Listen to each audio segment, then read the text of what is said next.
So this is the fundamentals of computer vision, as you know, and this is my name, and this is at Penn State. So what we will do today is course overview, course logistics, and what is computer vision is. The course goals and objectives will introduce the fundamental problems of computer vision. We'll introduce the main concepts and techniques used to solve those problems. Will enable students, of course, to implement vision algorithms and enable students to make sense of the vision in literature. This is the optional textbook that I have highlighted. The left one is basically the first one.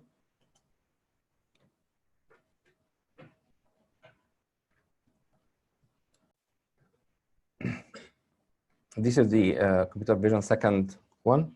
I strongly recommend that you will keep a copy of this one. There's also the other two that I mentioned, the concise computer vision introduction to deep learning. I believe, as I mentioned, you may find also this online. If not, it's not that expensive. There are like some other things that if you are interested, you can also check this text. As we mentioned for the course requirements, the prerequisite is the good working knowledge of programming, especially in MATLAB, linear algebra, and vector calculus. But we do not assume any prior imaging experience, computer vision, image processing, graphics, etc. We don't assume that you will know any of these, okay? So this is, as you have seen in the grading, again, one more things, individual exams and assignments are not scaled curved, but we do scale at the very end. So please do not ask me what will be the curve, because I will not be able to answer. I do the curving at the very end, just the very end when we have all the numeric scores before I assign a letter grade. So what is computer vision? So basically, if you can see this image, you can say like, hey, this is like a bicycle, there is another two there, there is some flower there, there is like a window, and so on and so forth. You can give all of this presentation because of your eye. By the way, I would like also to highlight that the slides are a combination between like Professor Robert, who already taught this course earlier, some from other universities as well, CMU, Cornell, whatever, like the others, just like a combination of all of these things. Also something from the textbooks that I already shared with you. So it is collectivity between all of these things. So back to here, that this is what we can see. How about the computer? How the computer will see something like that? The computer will see it that way. So if I were to give you the first image in that domain with these like numeric numbers, you will not be able to capture what you did see in the earlier. Yes, but this is what computers see. And we need to align the perceptions of whatever like the computer see to whatever we will see or whatever we are seeing, and so on and so forth. So we need to give the computer the superhuman, of course, level of perceptions. So at the very beginning, you have a representation, and then there is like some math, and then you have the output. Yeah, the problem, of course, is always here. So what should we look at the image here? So we'll see like, okay, what is an image feature? So what we can understand as an example from here, we see like some segmentation, semantic segmentation. Unfortunately, as I mentioned, very easy to get lost in these techniques. So that's why we're very interested like how we will have the representation and how we would like to get the output. And of course, we will cover a lot of math in order to get from this to the other one. So as we have shown earlier for the story, every image will tell you something. This can show you here that a train like fall, and you can expect what already happened from this story. So we need to get, as we mentioned, what's happening behind that image. So we'll see like, okay, what is exactly the 3D shape? What is the object that is there? What are exactly happening, and so on and so forth. And this is the same image, by the way, but how the computer will see it, just numbers. Yes, the computer will see just numbers.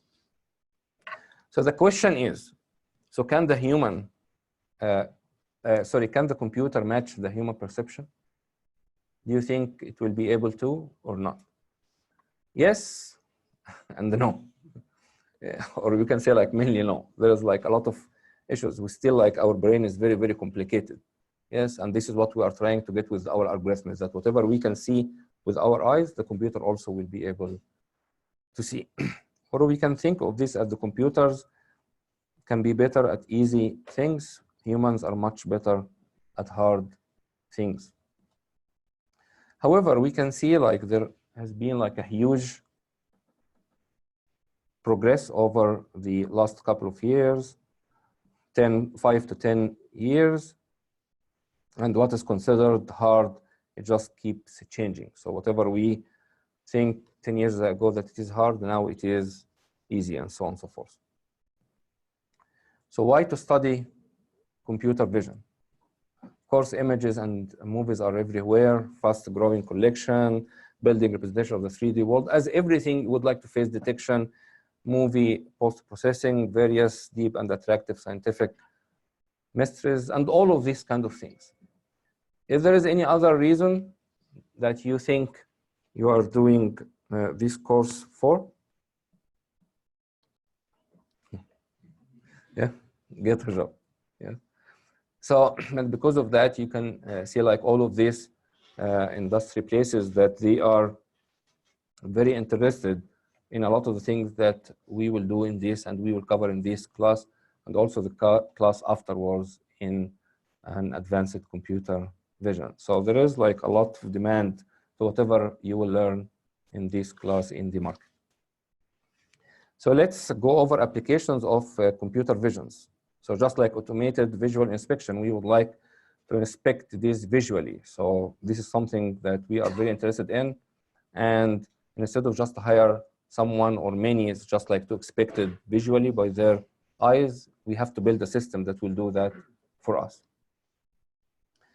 Medical imaging, we need also to extract information from medical imaging, 3D imaging, MRI, CT, even ultrasound, or even image-guided surgery that we need like to machine to help us in doing like the surgery itself.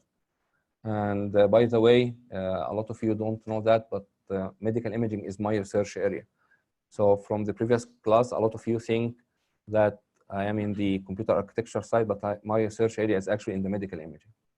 Okay. So some industry application, we are heading heavily toward autonomous driving, would like the car to drive by itself, as you already know.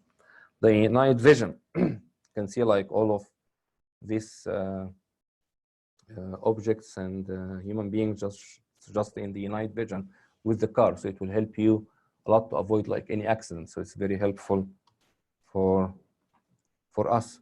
Also around the view camera. So the cameras will show you everything around you while you are in the car. So it's like all of the hidden spots and so on. It might give you alarm. Hey, hey, don't do that. You are coming to hit an object or someone, and so on and so forth. So let's run this. I hope that you'll be able to hear.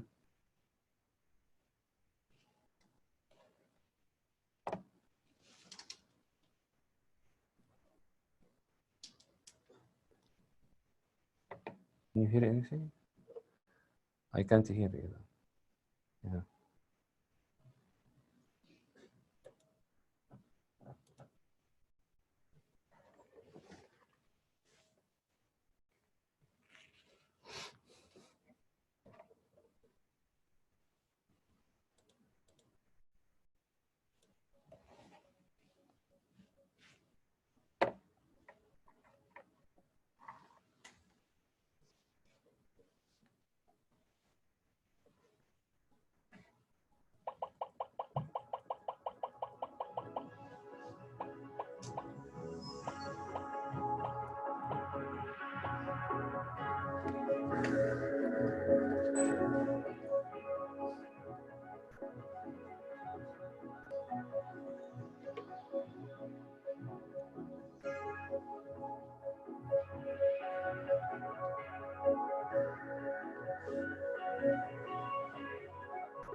So as you can see from here that can actually park and so on and so forth. So hopefully this will be the case.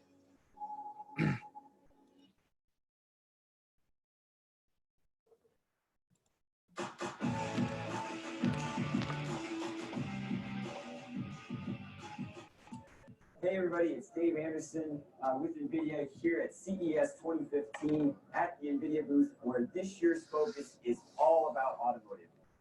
I want to take a few minutes and take you around the booth and show you some of the amazing demos and cars that we have on display. One of our major computer announcements is NVIDIA Drive CX, featuring our Tegra X1 processor.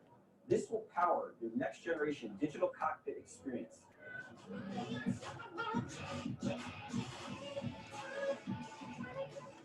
This is our materials showroom, which allows us to take real-world materials and via our NVIDIA Drive Studio, convert them into physically accurate content for our NVIDIA Drive CX. One of our other major announcements was our NVIDIA Drive PX computer, which will enable application development for semi-autonomous and fully autonomous driving. One of the applications is deep learning using neural networks, which allows your computer to become intelligent. Another feature of NVIDIA Drive PX is surround vision, enabling your car to see the world around it. An application of this is autonomous parking.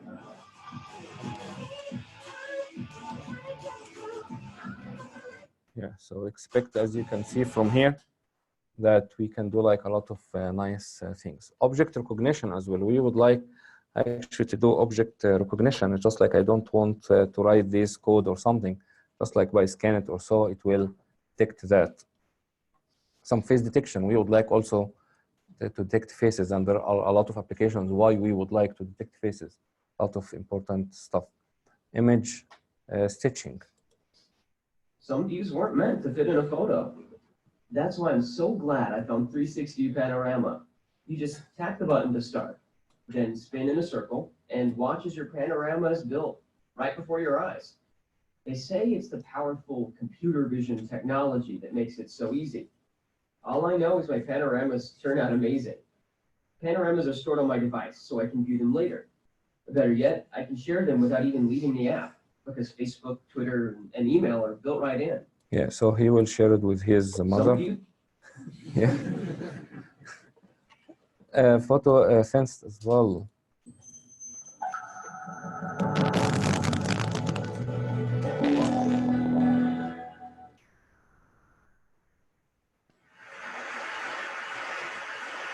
When we first started the photosynth project in 2007, it was really with a very big idea in mind. We wanted to think about how to reinvent the whole enterprise of photography for ordinary people. And in particular, we were thinking about how we might do that using the tools of computer vision and augmented reality. And what I'm showing you here now is the photosynth app, but it's now integrated into the next version of Windows, which is something that I'm very proud of. And it's one of the things that makes it really fun for me to be working at Microsoft, because when we do things, it's possible for them to really reach a very wide audience, much more than if we're just releasing apps into an app store somewhere. So those capabilities are now in the camera itself, and this is the result, full spherical capture. Now, in the meantime, we've been working, of course, on the next generations of that technology and on what happens after we just think about the fusion of images onto a sphere and two-dimensional tracking, which is what you just saw. What I'm going to show you next is what we have working in the lab today to go beyond that two-dimensional capture, and we'll be releasing very shortly as well. This is another kind of panorama. And the thing that you might notice as I rotate is that it's a three-dimensional panorama. The branches in the foreground move with parallax. They move at different speeds from the background. And in fact, even the depth of field changes. You might notice, for example, here, that the tree trunk is a little bit blurry. And as we rotate, it comes into focus. And what's going on here is, in some sense, a solution to the problem of panorama capture, which is that when you're trying to fuse images together onto a sphere, you really need to hold the device still in space and only rotate, because otherwise you introduce parallax, and then it becomes very hard to create a stitch from a consistent point of view. But on the other hand, it's very difficult for somebody to do that typically. The normal action when somebody takes a panorama is like this, which is moving it's both rotating and moving the focal point at the same time. But here we're making lemonade out of that in a way, because the other thing that happens when you move is that you have enough information to reconstruct 3D. Because if you hold the camera completely still and only rotate, then you don't have the information to reconstruct 3D. That's how you get the three-dimensional effect. And once you have freed yourself from the constraint to keep the camera fixed as you rotate around, you can start to try other sorts of things as well. So I'll show you kind of an odd one. That was 34 photos, by the way, that you just saw. This is a planar panorama, a planar three-dimensional panorama that somebody took out the window of the plane.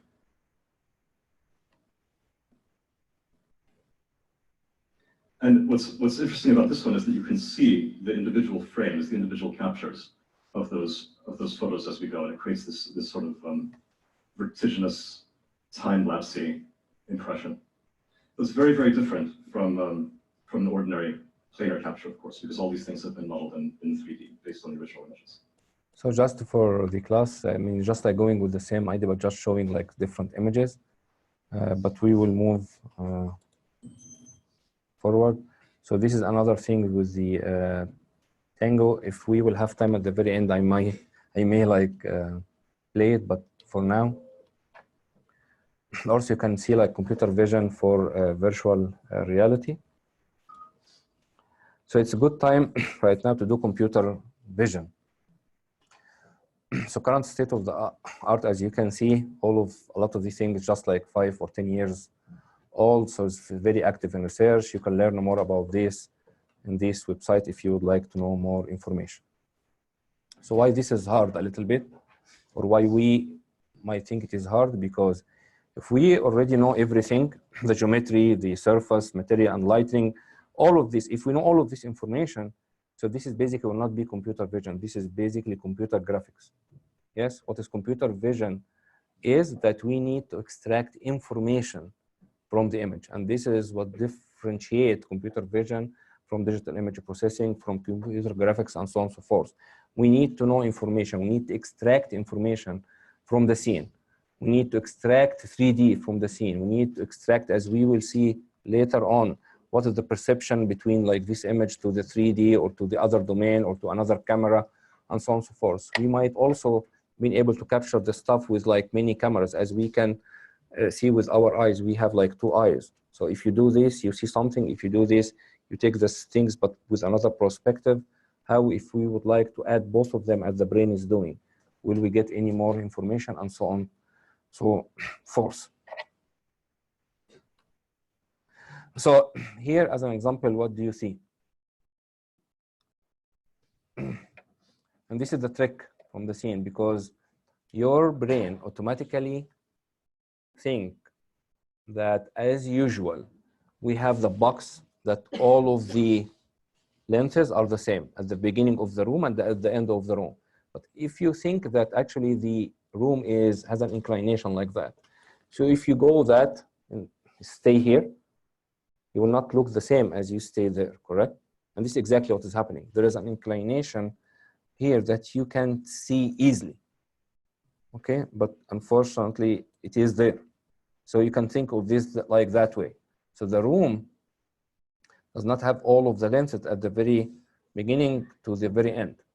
This is the real size. This is the perceived size. And this is something very, very important to differentiate with. We need to build also computers to make sure that what we can see is what is real, okay? You can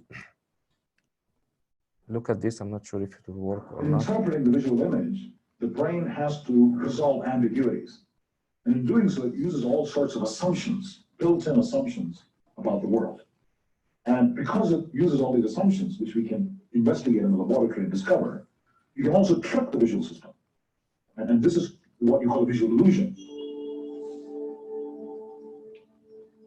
This is the EMS room. It's a grotesquely deformed trapezoidal room. But the astonishing thing is, if you look inside the room, the room look completely normal, and the walls look parallel and everything seems fine. The reason is that the brain has a built-in assumption that the walls of rooms are usually parallel. This is something we've grown up with all our lives. And this assumption is so strong that it completely overrides the fact that people are actually changing sizes. Even though in the real world, obviously people don't change sizes like balloons, here you're willing to say that because the assumption of parallel walls is much stronger. I think in the case of special effects, what's happened is that we... So as you can see from here that even we can trick our systems that it doesn't have to be exactly what we expect to see. I just would like to run this virtual reality for a moment. It's good just to see something like that. Whenever people try virtual reality, the first thing they do is look for their hands. Your hands tell you where you are and how to interact with the world. Being able to directly use your hands creates limitless new interactions in VR gaming. You will no longer control the player, you will be the player. You'll use your natural dexterity, not keyboards and controllers. Technology is the new connection. Is the only solution robust enough for skeletal tracking of the hands. So as you can see also from virtual reality, you can do like a lot of things. But I would like to highlight why I'm showing you all of these kind of things, because for the projects, the last project will be something that actually you will suggest. You will search for a problem and try to solve it. So no matter what the suggestion is, we'll go over it. I will highlight and post a lot of information more. We'll give you like some examples or problems that you may need to think about. But before you begin, you have to take, of course, the instructor agreement and acceptance that you will work on this problem. Thank you, and we will see you next time.